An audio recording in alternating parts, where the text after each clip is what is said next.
Hello and welcome to F1 Livery Histories, the channel where we take a look back at the different paint jobs, racing trims and sponsor decals adopted by respective Formula 1 teams throughout the eras. Today we'll be taking a look at a team known best for its fighting qualities and technical innovations. A team that regularly punched above its weight, on and off the track, and eventually established itself as a beacon of self-reliance, intrepidness and triumph against the odds. Team Turell. Principally a driver, Tyrrell began shifting into the managerial side of motorsport by developing and running works Coopers for Formula Junior and Formula 3 throughout the early 1960s, using the woodshed owned by his family business as a workshop.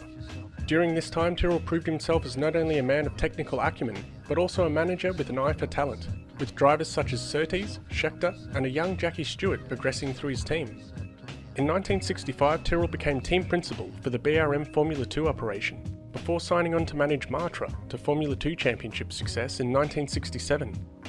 The following year, the French aeronautics company officially entered Formula 1 as a works entity, with its V12-powered MS-11. Tyrrell was also set to enter the world of Formula 1, having brokered a deal that would see him operate a secondary Matra outfit, running a singular MS-10 fitted with Ford DFV power under the Matra International banner. This arrangement proved to be an instant success, as Tyrrell's team reached third position in the Constructors' Championship in their debut season, with Jackie Stewart collecting 3 wins on his way to second place in the drivers' standings. Such was Tyrrell's excellence that the following season Matra decided to suspend their own Formula 1 project, and instead devoted their efforts to Tyrrell's Matra International team by building the all-new MS-80, which in the hands of Jackie Stewart took both the Drivers' and Constructors' Championships with near consummate ease.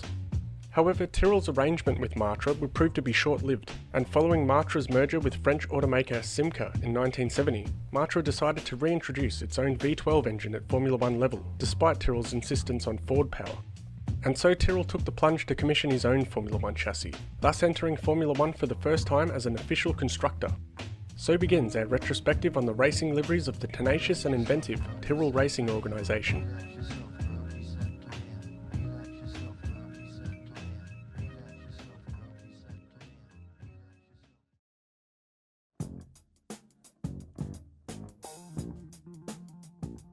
For fans of a certain vintage, the simple union of royal blue and white will forever remain associated with the original Team Tyrrell, and although there have been many alterations to the team's livery over the years, at one point or another the team has always reverted to this classic colour scheme.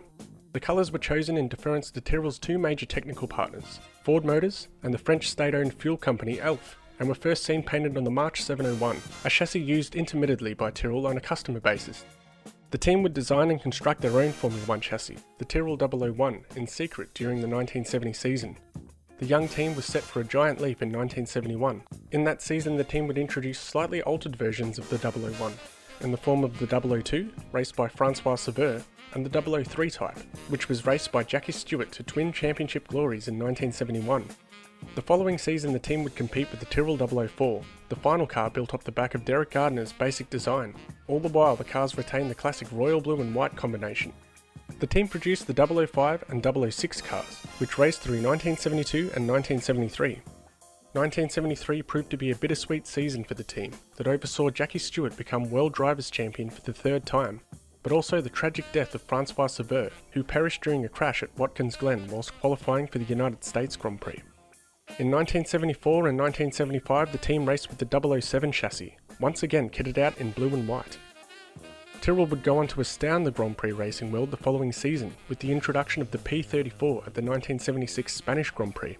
Arguably the most technologically ambitious Formula car of all time, the 6-wheeled Formula 1 car would prove to be a success at the highest level, most notably when the team recorded a 1-2 finish at the Swedish Grand Prix of 1976. Along with an extra set of wheels, the car also adopted yellow racing numbers, along with yellow racing strips on the sides of the vehicle. In 1977 the upper portion of the car's monocoque was shaded white, as First National City Travellers Checks joined in as sponsors. In 1978 the team returned to a more conventional design template with the 008. The following season Tyrrell would lose their partnership deal with Elf, which forced the team to race the first few races of the 1979 season sponsorless. In the French fuel company's absence, Tyrrell would display their team name prominently on their cars. The team would continue to use Elf lubricants on a customer basis, and another sponsorship deal was just around the corner for Ken Tyrrell's team. However, this would mark the end of the first and most successful chapter in the team's history.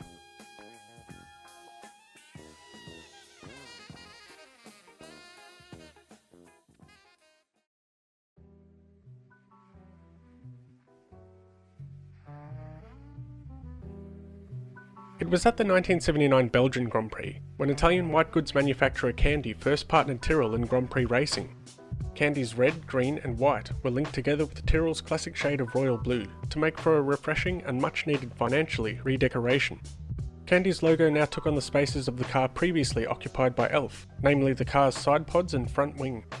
The following season, Candy's red, green and white motif took on a new look as the reach of the colours was extended to envelop the engine case of the Tyrrell 010. Tyrrell's deal with Candy would come to a halt at the end of season 1980.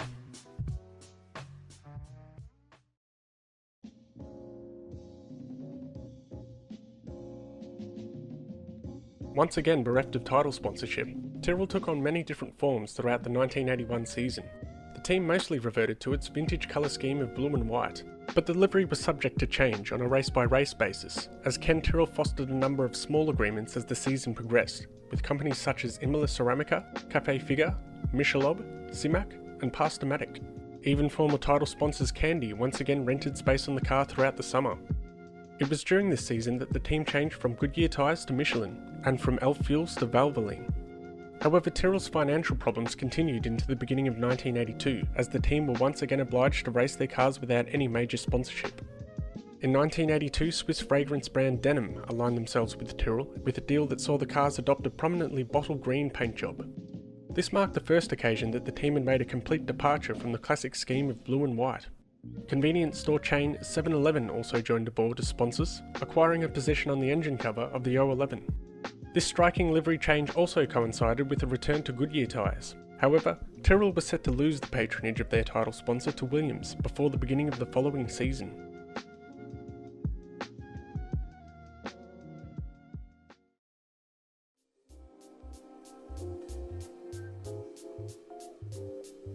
For the 1983 season, Tyrrell returned with a dynamic green and black racing livery in deference to their new sponsors, the Benetton Knitwear Company. The livery was mostly green, featuring Benetton logos on the engine cover and wings, as well as Sisley, a subsidiary of the Benetton Group, on the car's front wing. The car also featured small touches of yellow on the very tip of the nose, as well as the reverse of the rear wing. Midway through the season, the team entered their all-new 012 chassis, which initially featured a triangular-shaped rear wing, dubbed the Boomerang. The introduction of the new car saw the livery revamped, with the Benetton logo turned diagonally, now sitting perpendicular with diagonal green and black panels. This was also the season in which Tyrrell would net their final Grand Prix win, when Michele Alboreto triumphed at the Detroit Grand Prix.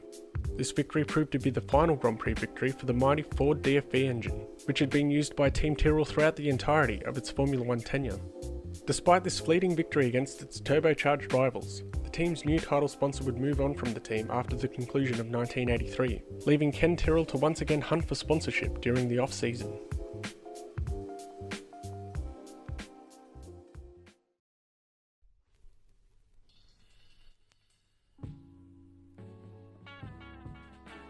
(1984) was a mixed season for Tyrrell, both on and off the track.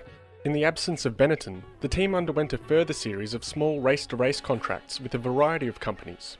For the season opener in Brazil, Martin Brundle's car ran without sponsorship, reprising the famed Tyrrell blue and white, whilst his teammate Stefan Belloff's car was painted in the colours of the Union Jack and featured the British flag upon the sides and nose of the car, as well as sponsorship from computer company Systeme. Come Monaco, the team had acquired new sponsors in the form of DeLonghi and Yardley, which saw Martin Brundle's car painted in deep purple, with gold trim and lettering, whilst Belloff's car took on black bodywork, with Disco Star and Moredo joining as sponsors. However, the money required to mount a serious challenge for the World Championship was not forthcoming for Ken Tyrrell's team, as sponsorship changed consistently throughout the rest of the season. Disaster was to follow, as Tyrrell would have all of their championship points scored during the season, along with the financial benefits that went along with them, stripped by the FIA, due to fuel irregularities involving the refilling of water tanks and the insertion of lead shot balls into the car's fuel tanks in order to meet the minimum weight rules. And so Tyrrell were found guilty by the FIA. Many observers felt the small British team were hard done by and sustained a penalty more severe than their offences. The following season was the beginning of a new chapter for Tyrrell, as the team acquired the use of turbo engines for the first time, courtesy of Renault. However, the struggle for consistent sponsorship was still all too real for the Ockham outfit. The cars were once again painted blue in 1985, with businesses such as the Porchester Group, Vivitar and Moredo, who had returned from the previous season, all sponsoring the team at various stages throughout the season. The 1985 season also saw Tyrrell once again partnering with Elf Fuels.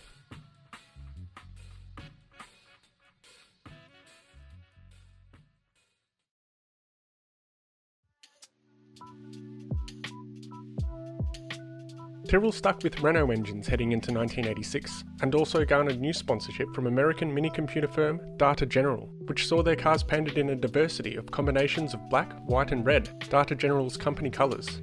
German wheels manufacturer ATS purchased space on the car's side pods for certain events, whilst British textiles company Courtaulds and Italian cosmetics company Kalamata secured a place on the rear wing of the car at different stages throughout the season. In 1987, the livery featured more black than before, with Data General once again seen on the engine cover and wings of the 016. Courtaulds once again returned to sponsor the team on a more regular basis by obtaining space on the side pods and nose, whilst Cosley also retained space on the sides of the rear wings. The team's deal with Data General though would expire at the end of the season.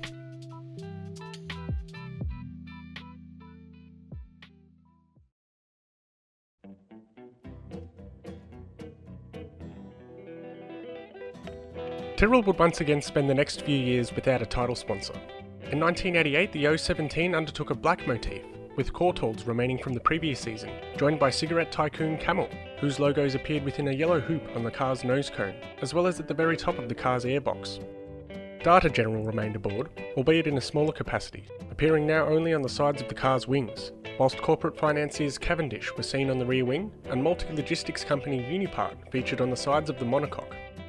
In 1989, the cars were once again mostly blue, although the bright yellow of Camel was now seen in a larger capacity, as the tobacco company's logos featured on the engine cover and rear wing of the 017B and 018. Unipart retained their usual position on the car, whilst the team secured deals with Pacific Express and Autobax to appear on the car's side pods as the season progressed. Along with a change to Pirelli rubber, 1990 heralded another interchange of sponsors for the team, as Epson, PIAA, Nippon Shinpan and Courtaulds all joined the team. However, the team continued to defy the odds with inventive cars such as the 019, which boasted an elevated anhedral nose cone, a design concept that has been universally adopted by all teams ever since. The 1990 livery once again took on a mostly two-tone concept, featuring Tyrrell's two traditional racing colours. Nonetheless, change was soon to be afoot once more for the Ockham outfit.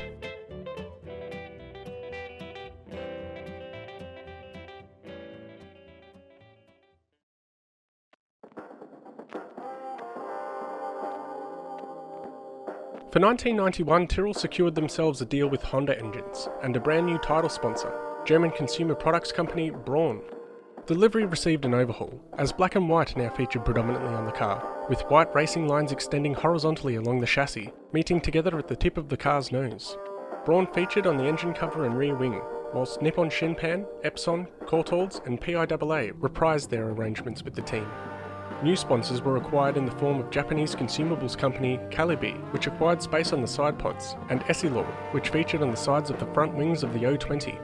This was also the season that Turell switched to Shell fuels. However, despite promising results on track, Turell once again ran into financial difficulties, and their deals with Braun and Honda would expire by the season's end.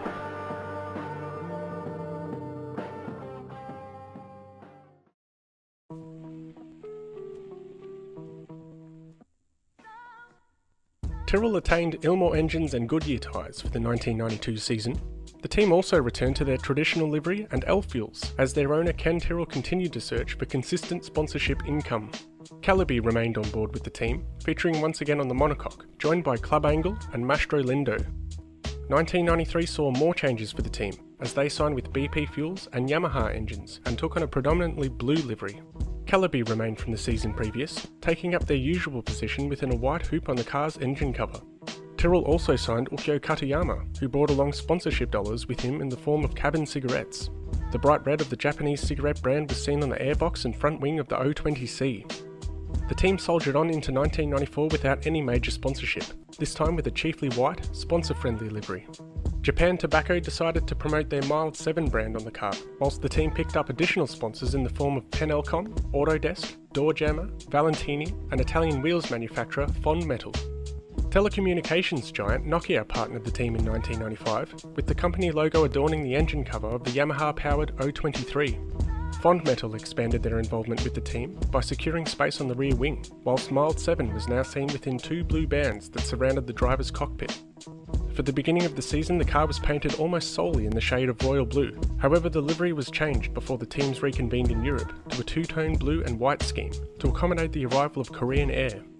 The livery remained relatively untouched in 1996, albeit with the withdrawal of Nokia, which saw the car once again painted mostly white. The team would return to using elf fuels during the season, and maintained its partnerships with Mild 7, Korean Air and Fond Metal. Along with a list of smaller sponsors, the team would also strike up a deal with another telecommunications distributor, Motorola, during the 1996 season, a welcome sight for a team which was by now struggling to stay afloat financially more than ever.